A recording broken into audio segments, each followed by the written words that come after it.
Hello everyone. I just thought I'd give a quick little all-in-one tutorial.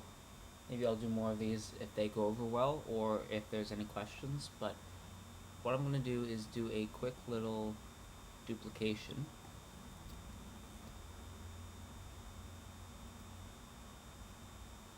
Clone variant.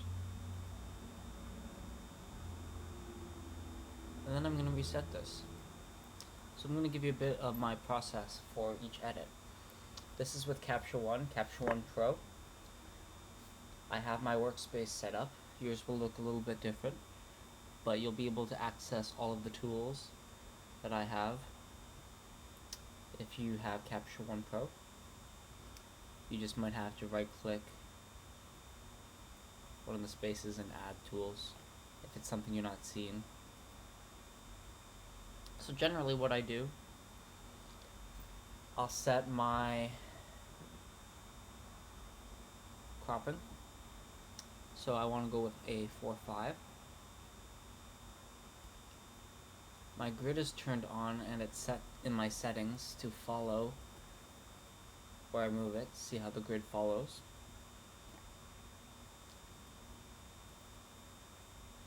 That way, no matter what I do, it remains in the center.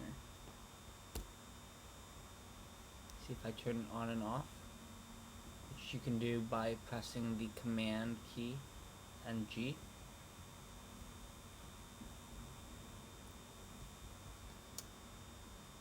And see, these still line up perfectly, even after the crop.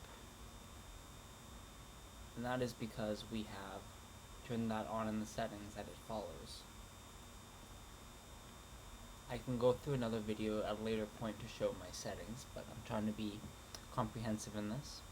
Comprehensive and kind of quick. So, crop, take a second to do that. Try and get this nice and centered, straight lines. My edging's a little off because of this leaf. Even though I'm center, it looks a little bit odd, so I have to offset a little bit, otherwise it won't feel right. That looks pretty good. So then you can set your styles and presets if you want to quickly apply something that you have. These are custom styles that I've saved for different purposes, but generally what I like to use is a time-saving one, which is basic all layers, which if you turn the before and after on, it hasn't adjusted anything yet. I'll turn the guides off so that you can still see. But what it has done is it's created our layers for us. And I'll go through each of these, but most of these are filled layers. Filled layers means it applies over the entire image versus just where you paint with the brush. I also have a Wacom tablet so I can paint a bit more precisely. So the first thing after the crop that I always look at, now that I'm seeing the image more or less in a context that I would have my final viewing, I go in and check out some of the information. So this tells me my lens. It tells me that it was able to recognize the lens that I used. If it doesn't, you can always go through the menus and try to find your lens. There's lots to choose from and the list updates pretty frequently. Chromatic aberration usually appears at higher apertures like 14 or 16. So it wouldn't appear here anyway, but just in case, it's always good to have that checked on. Diffraction correction, same thing, just in case, but it's not going to show up in these anyway, so actually I'll add a histogram here. That's how you can view your information on what's changing.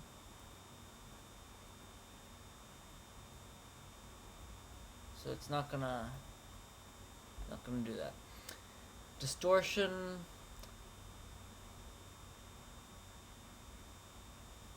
you can correct distortion, but I'm not really seeing it with this image, so it's not really going to make a difference.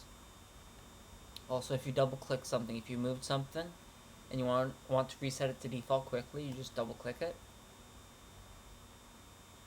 Sharpness, I'm at a low enough ISO 200, that I feel confident sharpening it just off the bat. There will be a sharpen layer, but I think 50 off the bat. Make sure I'm... Nope, I did something I didn't want to.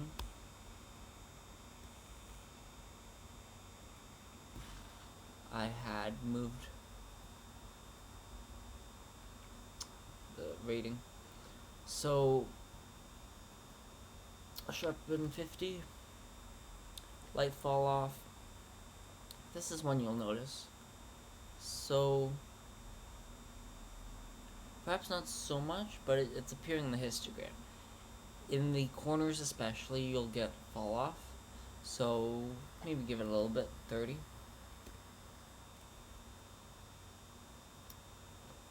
And then we go into our exposure HDR layer. Now Capture One recently added a lot of new features that makes it really easy and expedites this. So before, I would have an exposure HDR layer that applies overall to the whole image, and then I would add a Luma layer on top of that that's more fine-tuned for contrast and doesn't so much affect the color. The exposure HDR layer, I will work both with RGB and Luma, not so much the color channels, because I'll typically keep like a color corrections channel where that kind of thing will be done. But what is nice is another preset I've set is 5-point both, which is just on the RGB and Luma channels. Off the bat sets 5 points, which will help to control when I change the RGB curves. So if I move up on this,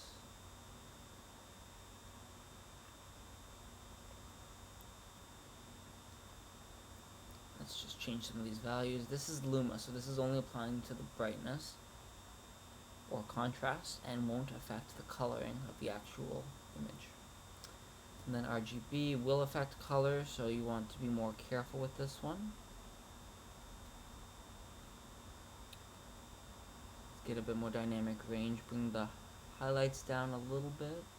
But you see, we're also affecting the background quite a bit.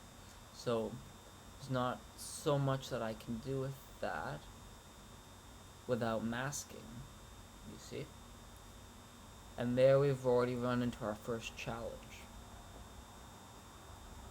So I'm not going to go too far on this exposure HDR layer because I want to show you those new tools and what we can do to combat this.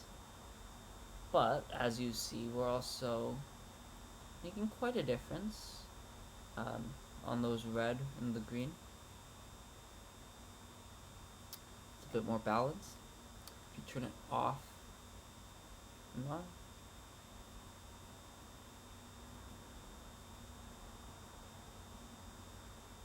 spreads out that mountain a little bit. So then, next what I would normally do is add a Luma channel that affects just the brightness and really tweak that a little bit more. But what we've done now is we have more AI tools to work with. So we can actually auto mask our subject and our background, which normally you would have had to create an empty layer and start manually painting and erasing what you want and don't want in some of these tight areas. It would be really time consuming, and we're not even in Capture One yet.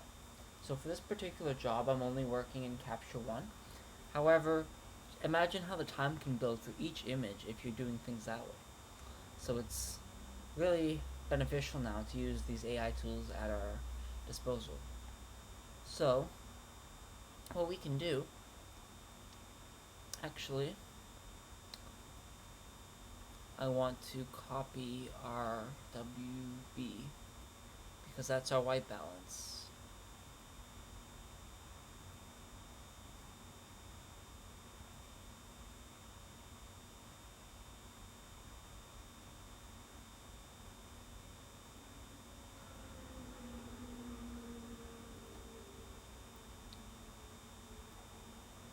Make sure that nothing is selected besides that layer.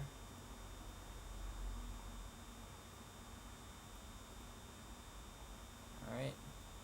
And then we want that white balance layer.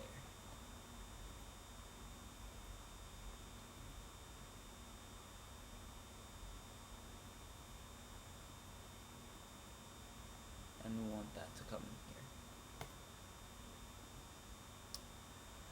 Alright, put that back down below. So that should be the one setting our general tone of the image, and everything else in white balance should stay off. Great. It just made it a little bit less yellow from our base. And a white balance can be set from clicking any neutral tone or clicking a color checker.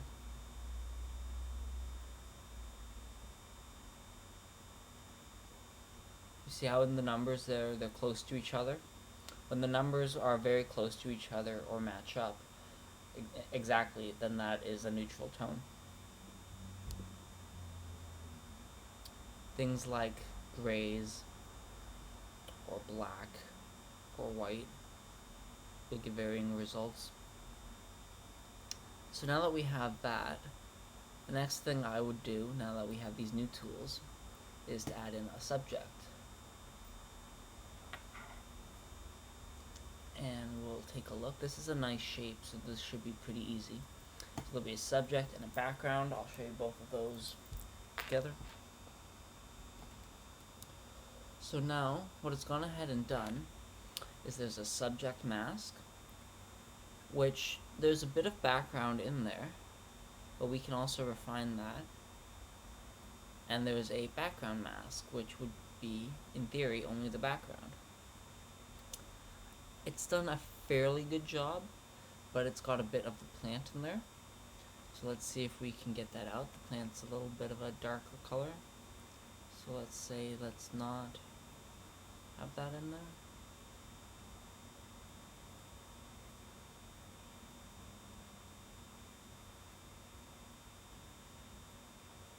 Sometimes you have to be quite extreme with your actions until you see a difference.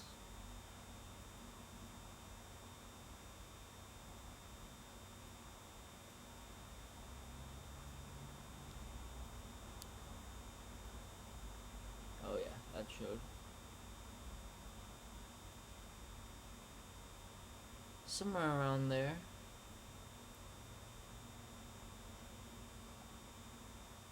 Yeah. And the subject one is pretty good. Maybe we refine that a bit. We want to take out those high spots. Should be pretty good at this because there's quite the distinction. I'll bring tail back a bit. Yeah. Looking good, looking good. It cut off a bit of that.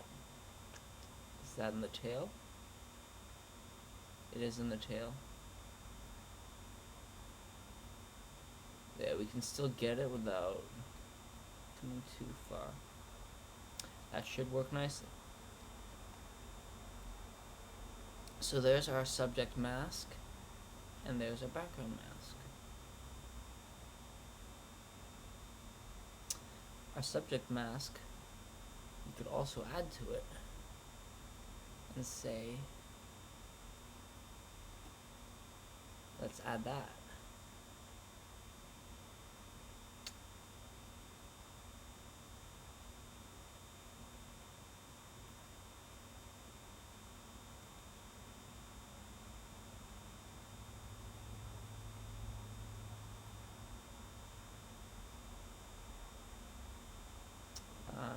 Doesn't seem to be recognizing. These are new tools, so I'm getting used to them myself as well.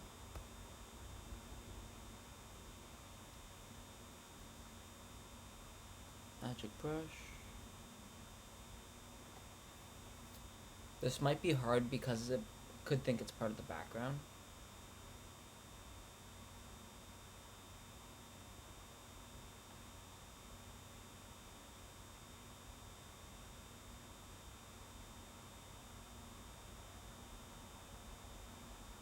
So another thing that you can do is highlight like that.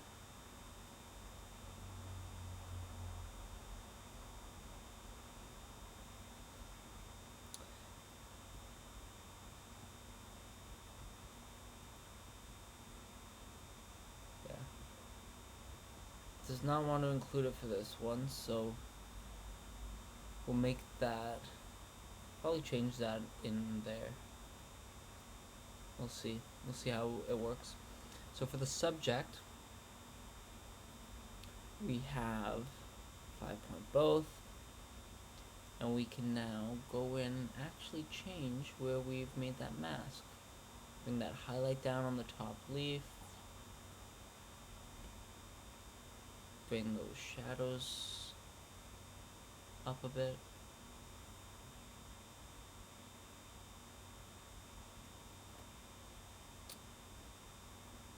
But we want to be careful not to make things look flat.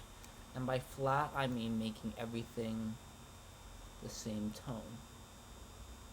See, what gives a color or a photo its structure is the peaks and the valleys, like a record, like a piece of art in music, like textures. We don't want to show the mask. It's because I'm still in the tool. Okay. It's better. So we technically want to spread out the histogram in a lot of ways.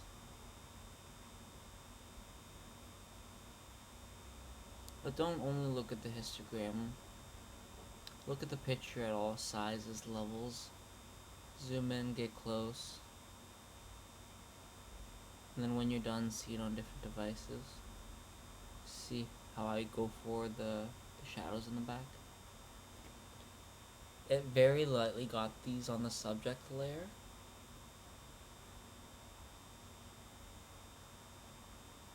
But it would mainly be in the background layer.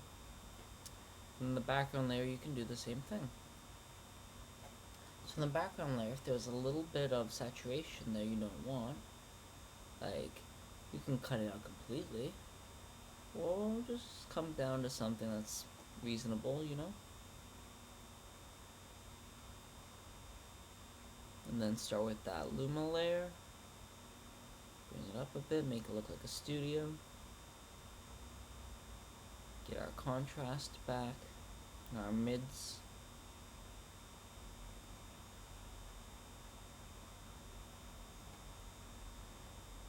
You can work with the levels. The levels is another form of contrast. There's the mids. It's pulling back the highlights a little bit.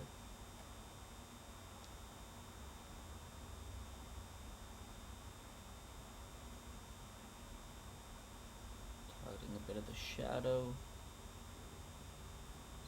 You see the difference we're making? Now it looks like we've hurt the contrast on some of those leaves. So that's in here. We want to adjust that. And that would be in our mid.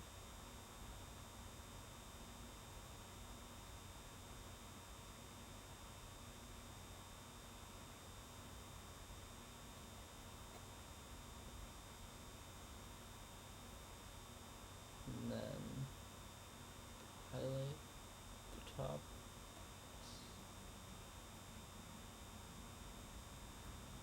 And then bring that down to like 65 or 60.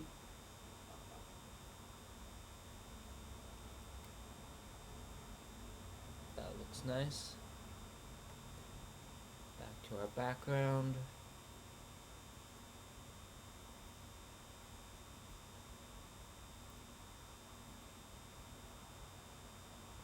Background's looking alright.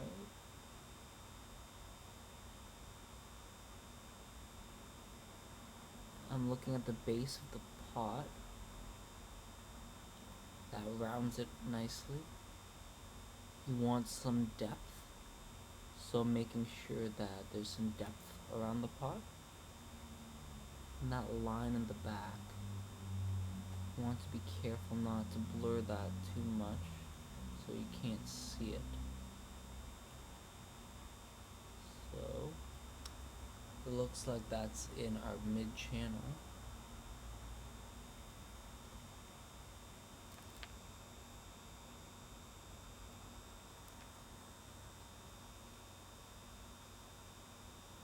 Somewhere in there.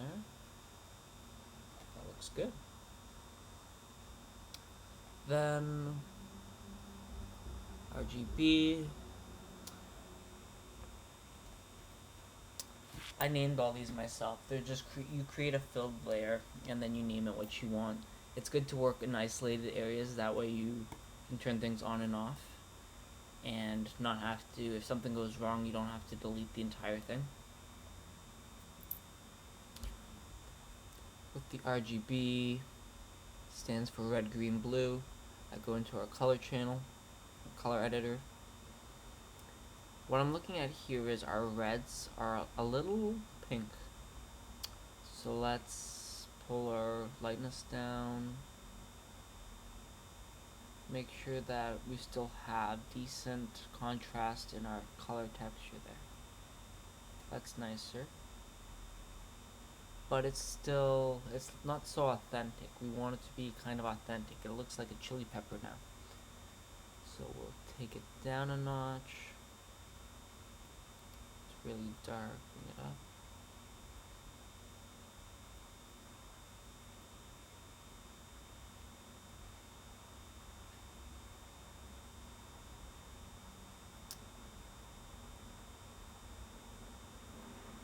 Somewhere around there is authentic to the original, but it complements. Now I'm seeing the really dark leaves. So what we can do with that is we can actually bring up our lightness.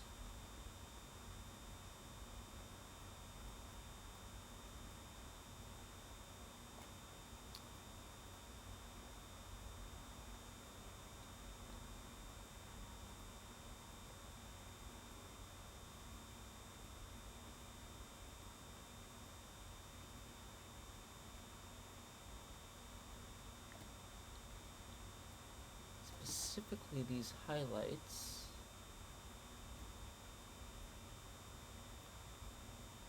I want to address.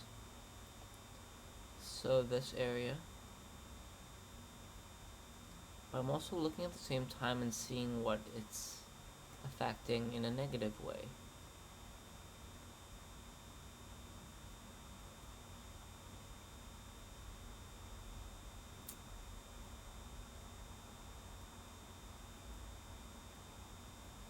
Some of the ones in the back, but it looks like I've just taken out some highlight, which is what I was going for.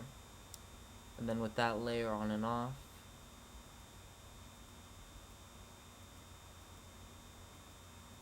I think that restores it quite nicely. Color corrections, I can, if it's looking a little too red or blue, I can fix that. But judging by our histogram, we're pretty balanced. And sharpen. So what I like to do is there's a couple presets I've already made, but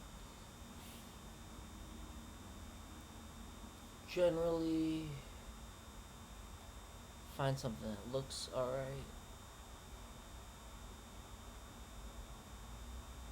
So a natural look, but that's got too much clarity.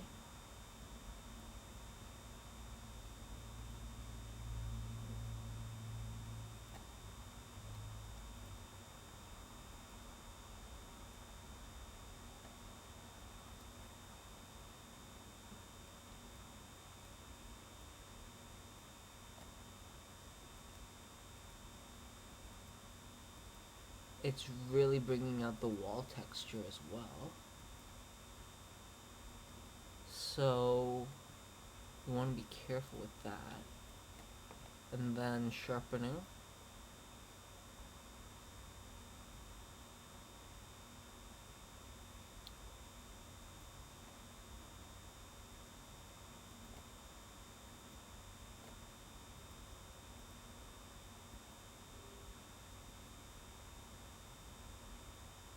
That looks alright. And then it just comes down to the opacity. Maybe try 80. You just keep checking things out until they look natural to you, you know?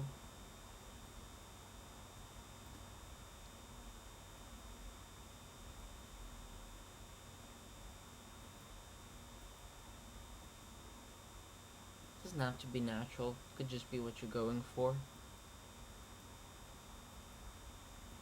This is your art, make it what you want.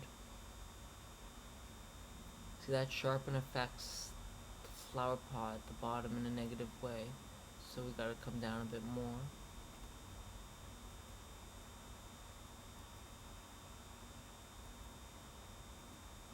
There we go, that retains our dimension.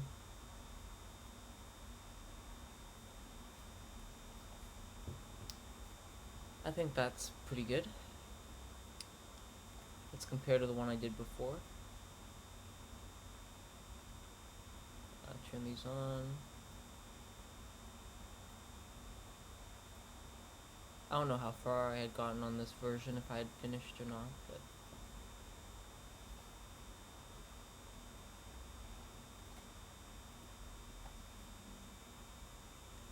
so there's a bit more shadows on the first one. It's a bit more yellow overall. But there's two different versions of more or less the same thing. And then next would be to export.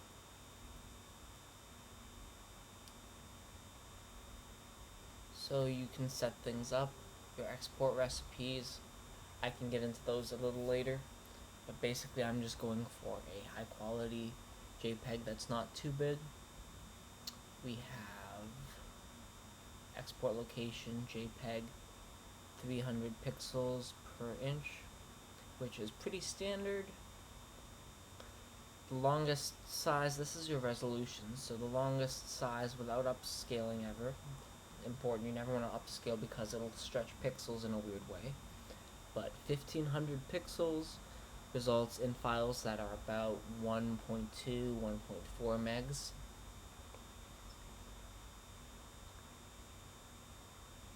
You don't want to add a watermark, but in the file information, the copyright is nice. Great. And then next would be to export. So that's how you go through a standard workflow in Capture One. If you have any questions, please leave them below. I'm not a expert by any means, but I have been with this program for 4 years now. I learn more every day, and I just graduated from college with a bachelor in photography, so I'd love to share some of the knowledge with you. Thank you for watching. I hope you learned something, and stay tuned for next time. Take care, and have a great day.